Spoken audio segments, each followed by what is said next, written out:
Yan, oo, diba? Nag-iinit na ako ng ano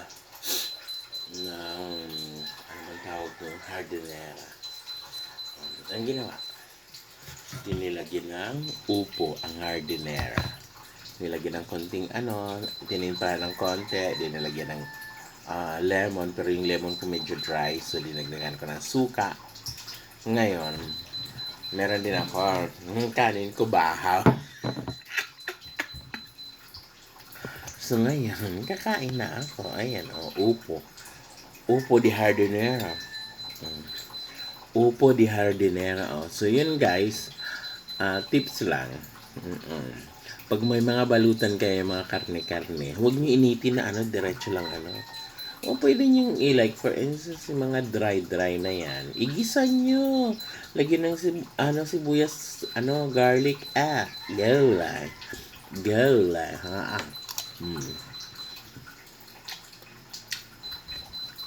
Hindi. Parang totoo lang. Buto ng tingnan mo. So yun. Hindi nakalibre ng kain.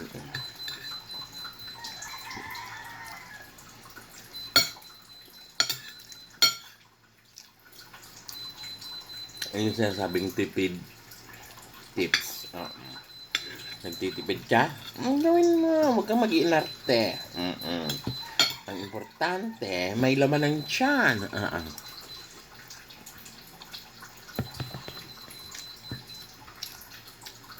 Yung iba dyan, tatawanan ako kung ang ginagawa ko sa mga pagkain. Bakit? Sinabi nga nila, fusion. Fusion.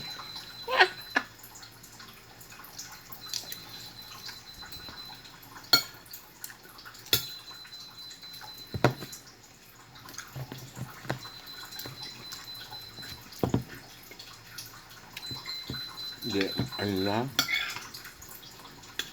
hindi yung hardinera ko, 2 kainan na. Kasi may gulay nga. Nalagyan ng upo. Ganun lang yan.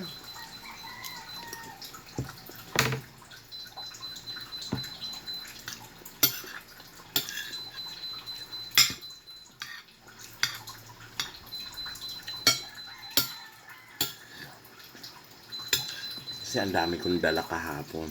Diyos ko, tanghalian may dala. Hapunan may dala. Ewan ko na lang.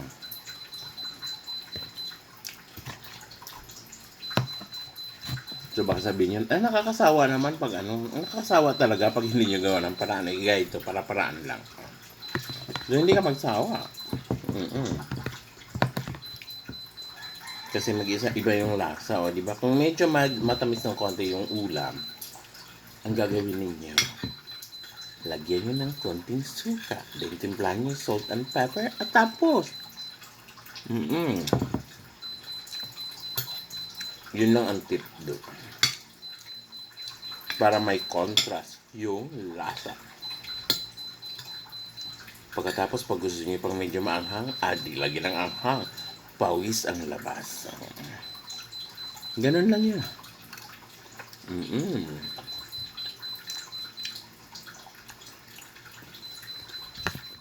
Paano pampayat kung maparaan?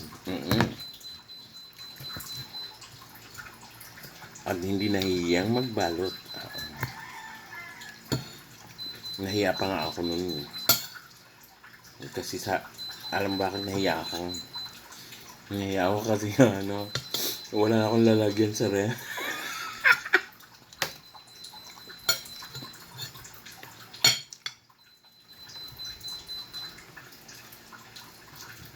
Ganun lang yan guys. Basta tip lang.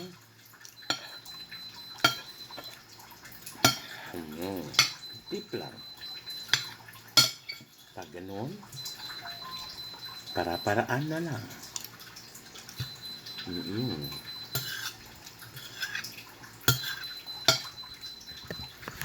Ang tawag ko dito, kasi ang ulam kagahapon is hardinera. Diba? Siya.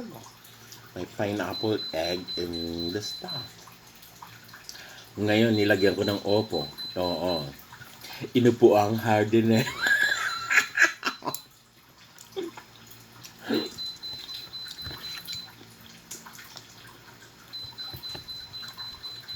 Di ba? Hindi lang manok ang umuupo, pati hardinera. Basta guys, at yan lang, mga tips lang yan. Kasi yung iba, microwave agad. Pero guys, ako nga kasi, kaya ginaganito ko kasi wala akong microwave. Hindi ako mahilig mag-microwave ng pagkain. Pag nag-iinit ako, talagang inaano ko sa apoy. Hindi ako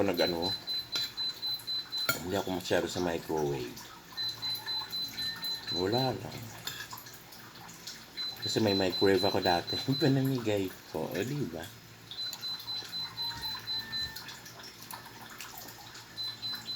Kasi yung microwave na yung binigay sa akin. Yung tagal nun dyan, hindi nagamit. Pinamigay ko rin. At least napakinabangan. Ngayon, sira na siya.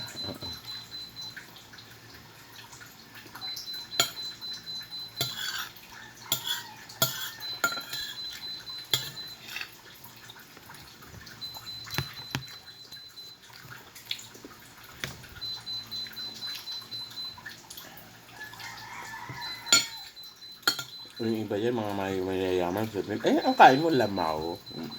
Lamaw talaga.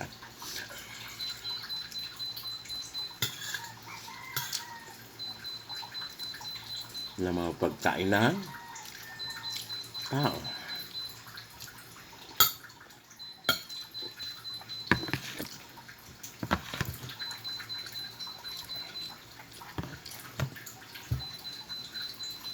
Maraming hindi kumakain ito kasi nga hindi decente. Pero, naman tiyan din niya. Ito naman, sarap kong kumain nga.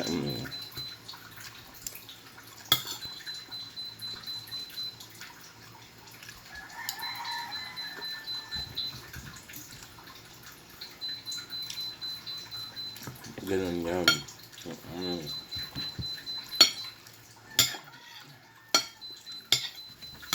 Thank you.